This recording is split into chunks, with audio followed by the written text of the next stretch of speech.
Hello. तो आज हम लोग देखने की कोशिश करते हैं कि थोड़े से कुछ प्रॉपर्टीज़ को वेरीफाई करते हैं। वो प्रॉपर्टीज़ कौन सी that is said to be periodic trend of properties of transition element and generally for that we just refer 3D series.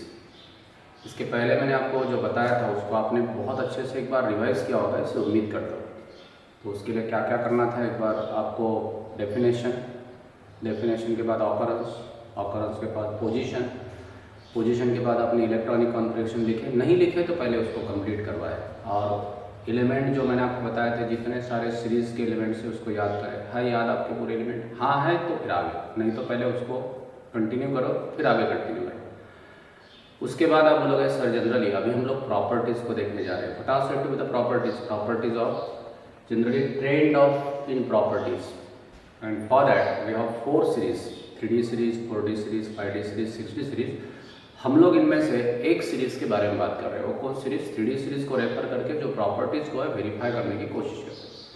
अब एक सवाल हमारे सामने आता है कि सर कौन सी प्रॉपर्टी को हम लोग रेफर करें, कितनी प्रॉपर्टीज़ है, बस वही तो बात है। तो इसलिए जितना जो चैप्टर एक बार हम लोगों ने प्रिवाइज किया, जो देखा, उसको सिर्फ एक बार फिर देखें कि इसमें कौन कौन सी प्रॉपर्टी हम लोग पढ़ रहे थे। क्या आपके पास लिस्ट है? पहले लिस्ट बनाओ। वो जो चैप्टर है आपका, वो चैप्टर को एक बार फिर देखें। देखने के बाद देखो कि हम लोग पीरियोडिक वेरिएशन जब देख रहे हैं तो कौन कौन सी प्रॉपर्टीज़ को देख रहे हैं, फिर उसको लिस्ट आउट करो। मतलब वो लिस्ट आपके पास होना जरूरी है क्या लिस्ट आपके पास? बोले सर ठीक है ना, कोई प्रॉब्लम नहीं है तो अच्छी बात है, और नहीं है तो पहले लिस्ट बनाओ। कौन सी प्रॉपर्टी सर? जैसे हमने प्रॉपर्टी आपके लिए लिख के रखी, ऑक्सीडेशन स्टेट, ये प्रॉपर्टीज हम लोग देखते हैं। मतलब इसमें हम लोग वेरिएशंस देख रहे हैं। वेरिएशन आपने सुने, आपने पढ़े, आपने समझे, समझने के बाद आप बोलोगे सर अगर कुछ डाउट है तो ठीक है, नहीं है तो फिर जस्ट गो अहेड, आप अपने क्वेश्चन को सॉल्व करना शुरू करें। एक है ऑक्सीडेशन स्टेट, दूसरा है एटॉमिक एंड आयनिक रेडियस, ठीक है। रिड्यूसिंग प्रॉपर्टी, मेटालिक प्रॉपर्टी, क्या देख रहे हैं सर? बोले सबसे पहले तो प्रॉपर्टी समझेंगे। रिड्यूसिंग प्रॉपर्टी क्या होती है, मेटालिक कैरेक्टर क्या होता है, डेंसिटी क्या होती है, मेल्टिंग बॉइलिंग पॉइंट क्या होता है, एटोमाइजेशन एंथैल्पी क्या होती है, आयोनाइजेशन एंथैल्पी क्या होती है, ठीक है। फिर उसके बाद बोलेंगे कलर ऑफ सॉल्ट, इनके सॉल्ट के कलर्स कैसे होंगे, एलिमेंट खुद कलर्ड होते हैं तो क्यों होते हैं, that's it to the term catalytic property. Formation of complexes, formation of interstitial compound, then alloy formation, then magnetic property. ऐसे प्रॉपर्टी के पहले लिस्ट को देखो और फिर आप बोलोगे सर अब लिस्ट को देखने के बाद फिर इनके वेरिएशंस कैसे होते हैं, हाउ द प्रॉपर्टीज वेरीज, उसके फिर नॉर्म्स को देखना है। अब एक सादी सी बात, आप क्वेश्चन क्या था मैं समझ गया। क्वेश्चन ऐसे था कि सर एक्चुअली ये सब प्रॉपर्टी मुझे पता है, मैं समझ गया हूँ सर कि एक्चुअली जैसे आप ऑक्सीडेशन स्टेट बोलते हो तो मैं ऑक्सीडेशन स्टेट की डेफिनेशन याद करो। बड़ा डेफिनेशन, ऑक्सीडेशन स्टेट की डेफिनेशन क्या है? Oxidation state is nothing but charge occur on a particular species after the formation of compound और इन कंपाउंड्स। कंबाइंड स्टेट में या कंपाउंड फॉर्म में स्पीसीज पे आने वाला चार्ज उसकी ऑक्सीजन स्टेट होती है। एलिमेंट की ऑक्सीजन स्टेट जीरो होती है। Element in this natural state is oxygen state is taken as zero. लेकिन जब वो कंबाइंड फॉर्म में आता है तो उसकी ऑक्सीजन स्टेट आपको पॉजिटिव निगेटिव मिलेगी ना, ये तो पता है आपको। पीरियोडिक टेबल में कुछ एलिमेंट ऐसे भी जिसकी ऑक्सीजन स्टेट निगेटिव होती है, उसी की ऑक्सीजन स्टेट पॉजिटिव होती है। तो पॉजिटिव निगेटिव ऑक्सीजन स्टेट ये क्या, कैसे, किस प्रकार से, ये हम लोगों ने समझे कि जो एलिमेंट इलेक्ट्रॉन डोनेट करता है उसको चार्ज कौन सा आएगा? पॉजिटिव आएगा। जो एलिमेंट इलेक्ट्रॉन एक्सेप्ट करेगा उसको चार्ज कौन सा आएगा? निगेटिव आएगा। मतलब जैसे HCl कंपाउंड बन रहा है तो HCl में H का चार्ज कौन सा? पॉजिटिव। Cl का चार्ज कैसे? निगेटिव। तो ये सारी बातें आपको पता है। NaCl फॉर्म हो रहा है तो Na का चार्ज कौन था? पॉजिटिव। Cl का चार्ज कौन सा? निगेटिव। MgCl2 फॉर्म हो रहा है, Mg का चार्ज क्या? Double positive, 2 positive. Cl का चार्ज कैसा? 1 निगेटिव। तो ये जो सारी चार्जेस कंडीशन से एक बात देखो, ये आपको पता है तो बस उसको आप वही प्रिजर्व करें। एक्चुअली कुछ नया देखना नहीं है। ऑक्सीजन स्टेट मैं जानता हूँ सर। ऑक्सीजन स्टेट जानते वक्त आप बोलोगे सर जनरली और पार्ट क्या, तो फिर हम लोग देखते हैं कि सर एलिमेंट की ऑक्सीजन स्टेट क्या होगी। दूसरा सवाल कितनी होगी?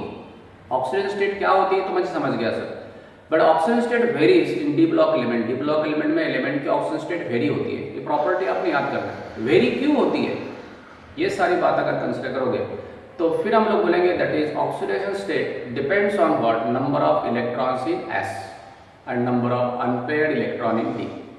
बातों को याद करें। Minimum value of oxidation state क्या होगी? बोले number of electron in S and what are those? S and S। तो maximum number of value of oxidation state क्या होगी? तो number of electron in number of electron in ns plus number of unpaired electrons in n-1d। n-1d में जितने unpaired electron है उतने unpaired electron plus number of electron in what ns, that is equal to highest value.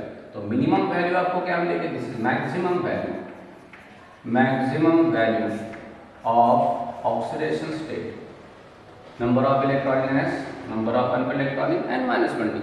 Minimum value of oxidation state क्या है, आप बोलोगे sir minimum value equal to number of electrons in ns।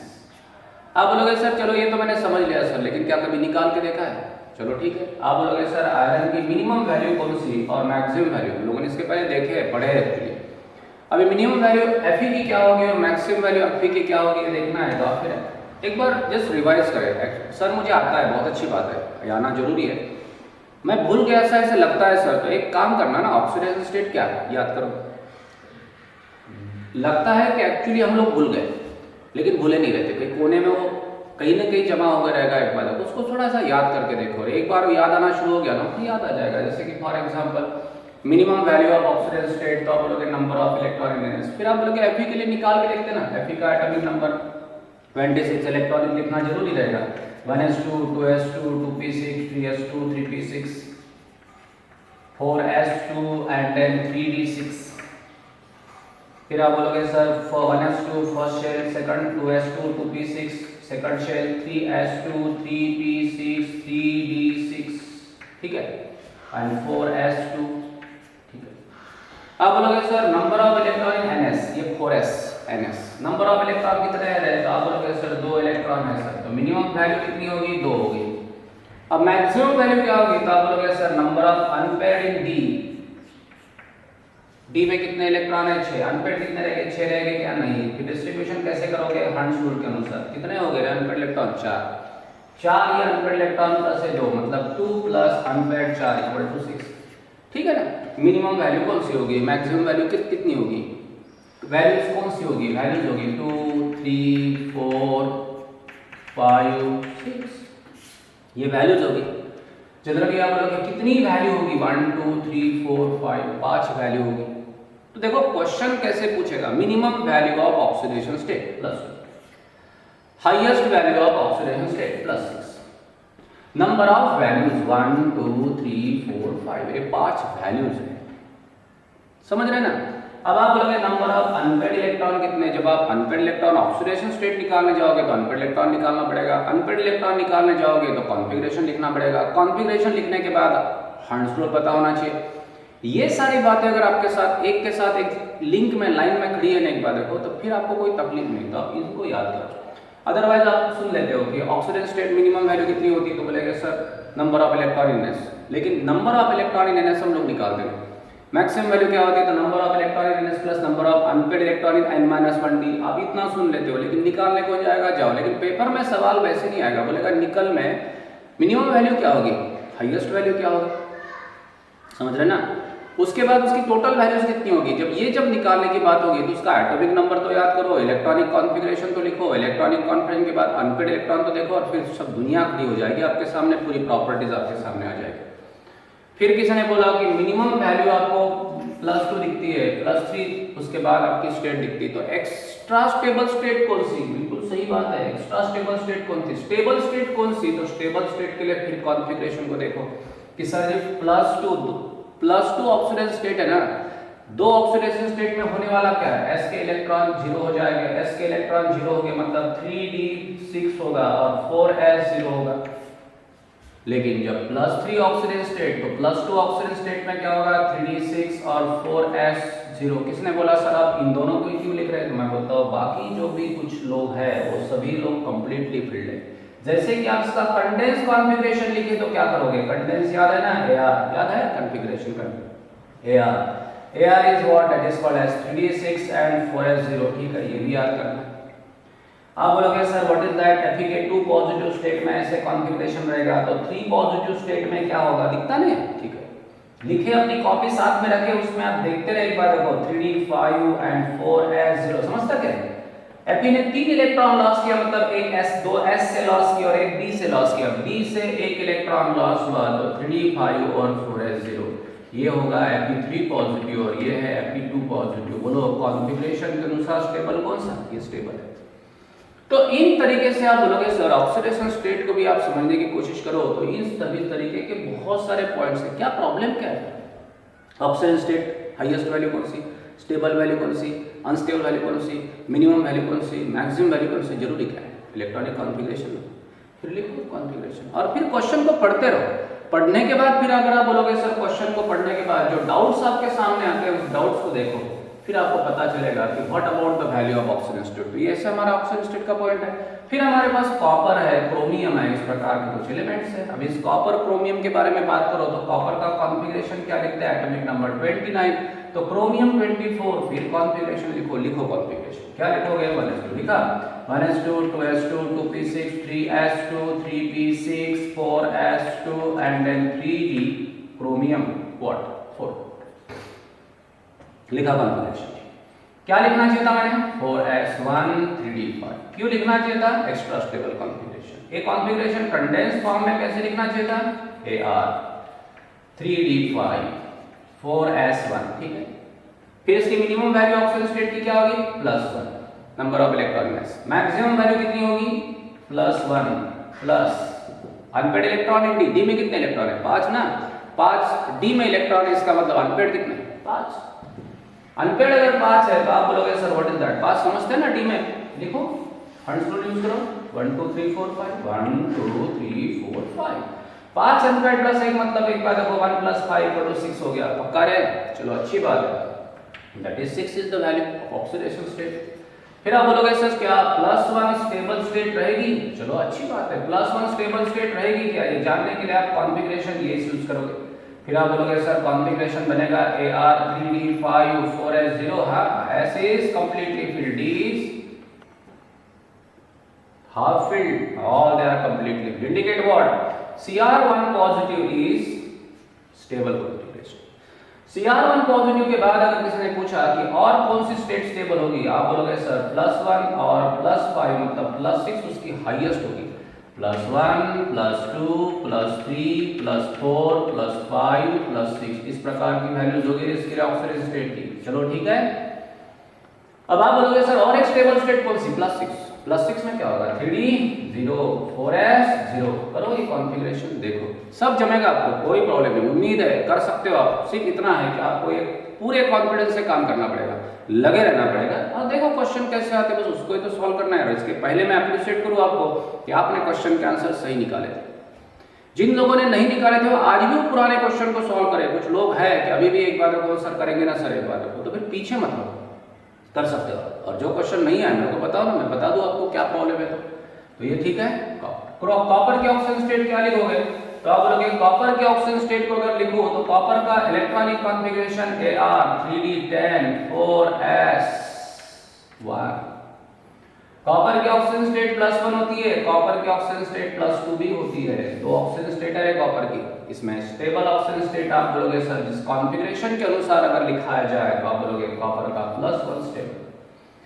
Copper अपने +2 oxygen state में दिखता है sir, तो आप उसके कंपाउंड को भी याद करें, कुछ कंपाउंड को लिख के देखें। आप बोलोगे सर कॉपर का +1 रहता है सर, कोई कंपाउंड पता है? बोले पता नहीं सर। नहीं, Cu2। कॉपर का +2 क्या होगा? Cu। फिर कभी मैंने पूछा Cu2O और Cu में फर्क क्या है? बोले Cu2O इसमें कॉपर का +1 है, क्यूप्रस, +2 क्यूप्रिक।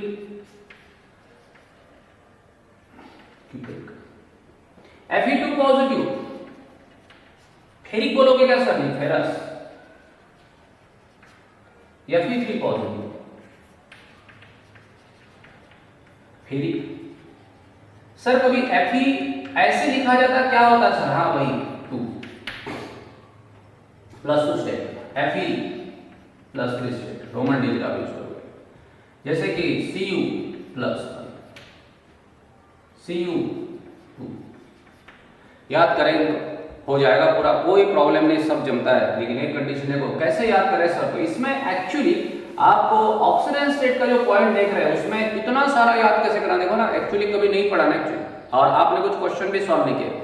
और जब आप बोलोगे सर क्या होगा, जब पढ़ने की बारी आती है एक साथ जब क्वेश्चन बहुत सारे दिखते हैं तो आपको लगता है सर मुझे कुछ याद नहीं आ रहा, तो इस नेगेटिविटी में अगर आप जाते हो तो फिर गलतियां जरूर होगी। इसलिए मतलब पहले से शुरू रखें। तो ऑप्शन स्टेट क्लियर, और भी कुछ पॉइंट है तो हम लोग डिस्कस करेंगे, कोई डरने की बात नहीं है।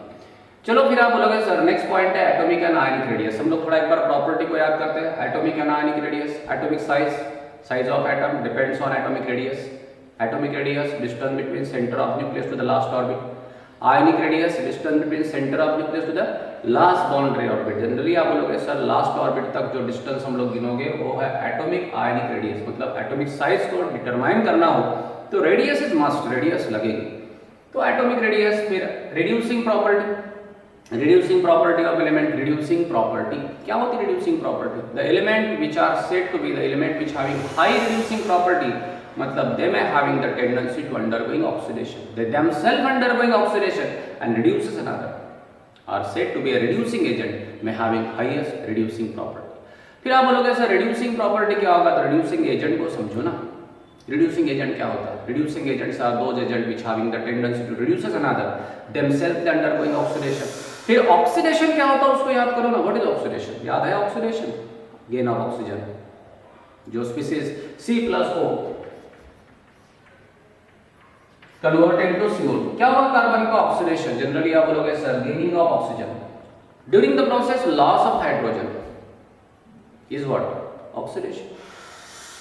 उसके बाद अगर आप बोलोगे sir what is that? Reducing property अगर एलिमेंट शो करता है मतलब खुद का उसका ऑक्सीडेशन होगा, मतलब उसकी इलेक्ट्रॉन डोनेटिंग एबिलिटी ज्यादा है, वो इलेक्ट्रॉन डोनेट करता है।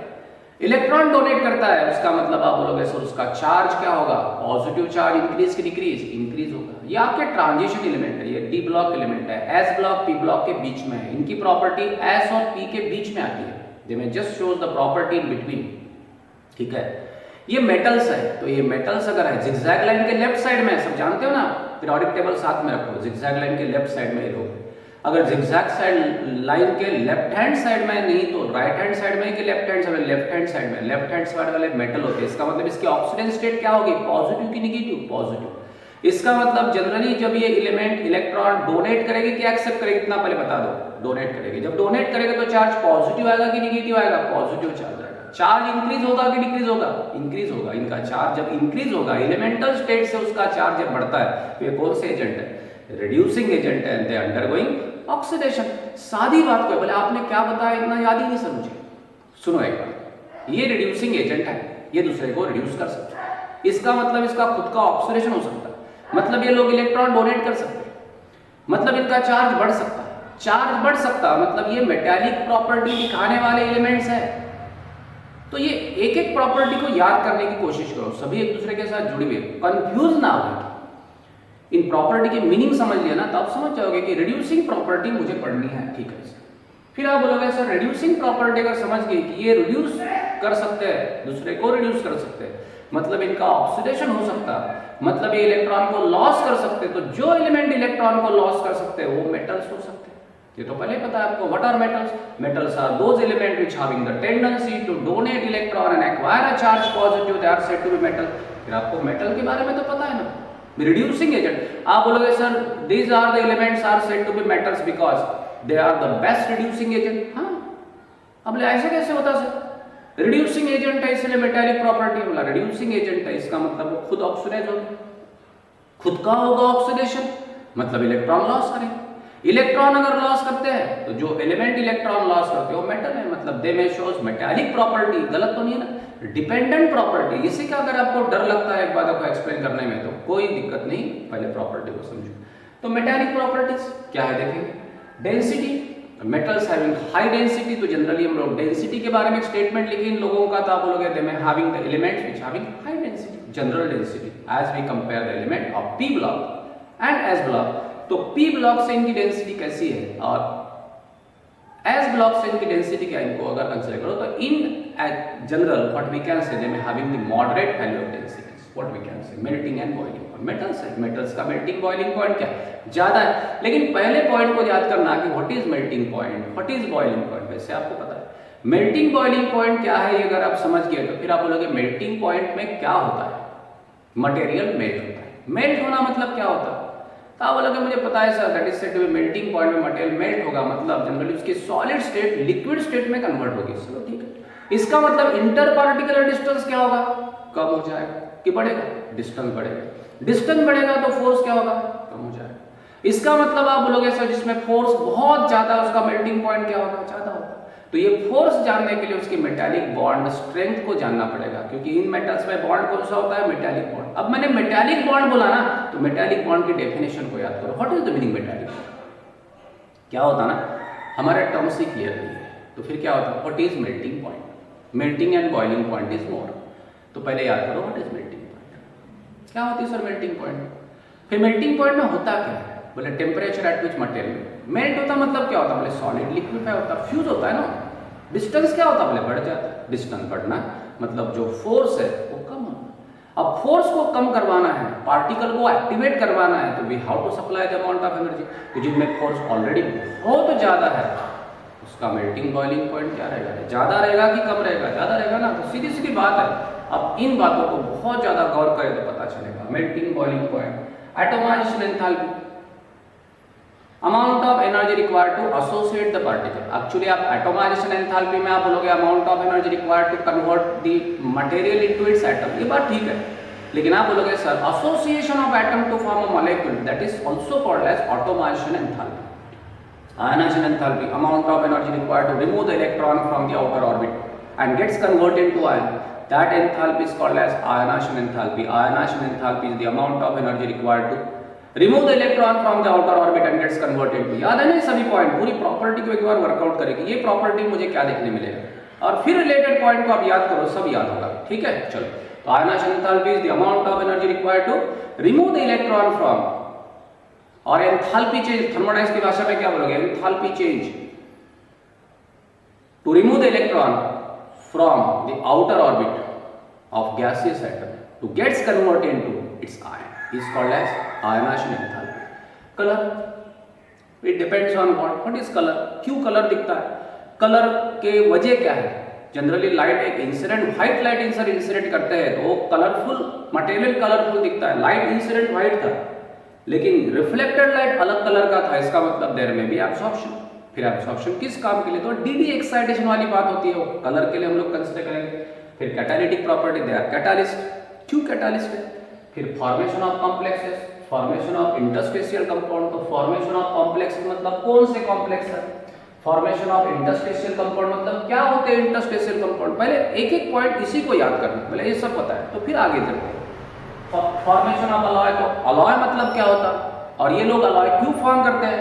और उसके बाद magnetic property, what are the different types of properties, magnetic properties क्या होती है, डिपेंड्स। ये सभी बातों को हम लोग एक बाय एक कंसीडर करेंगे। तो आज इतनी लिस्ट बना के रखें, सब प्रॉपर्टी को एक बार देखें कि मैं याद कर सकता हूँ कैसे।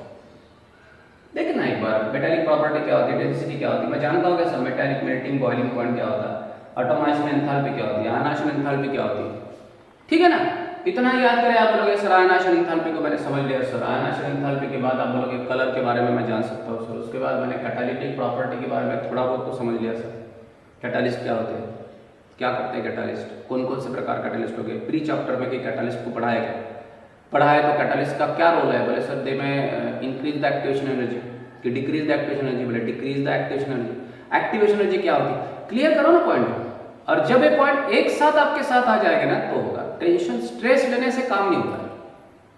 तो बेसिकली आप बोलोगे सर मुझे सभी याद आता सर, सब समझ जाता है, लेकिन समय पे मैं जब क्वेश्चन को सॉल्व करता हूँ तो लगता है मैं कुछ भूल गया हूँ। फिर स्ट्रेस कम करके क्वेश्चन को सॉल्व करो, चारों ऑप्शन को पढ़ो और पढ़ने के बाद आंसर दो। आपके आंसर तो सही है ना, फिर कोई बात नहीं। फिर फॉर्मेशन ऑफ कॉम्प्लेक्स, बस समझ गया सर। फॉर्मेशन ऑफ कॉम्प्लेक्स के बाद इंटरस्पेशियल कंपाउंड। क्या होता है इंटरस्पेशियल कंपाउंड? कभी सर ने कभी इंटरस्पेशियल कंपाउंड बताया कैसे होता है? क्या होता है इंटरस्पेशियल मतलब? अलॉय क्या होता है, कौन कौन से अलॉय मुझे पता है। तो ये सभी प्रॉपर्टी को एक बार थोड़े से अपने क्वेश्चन बना कर रखें। हम लोग एक एक पॉइंट को क्लियर करने की कोशिश करेंगे नेक्स्ट पीरियड में। तो कोई प्रॉब्लम नहीं है, कर सकोगे। ठीक है, चलो आगे नेक्स्ट पीरियड में आके हम लोग एक एक प्रॉपर्टी और जो आपकी प्रॉपर्टी प्रूफ्स है उसको हम लोग वेरीफाई करने की कोशिश करते हैं। ठीक है, चलो थैंक यू।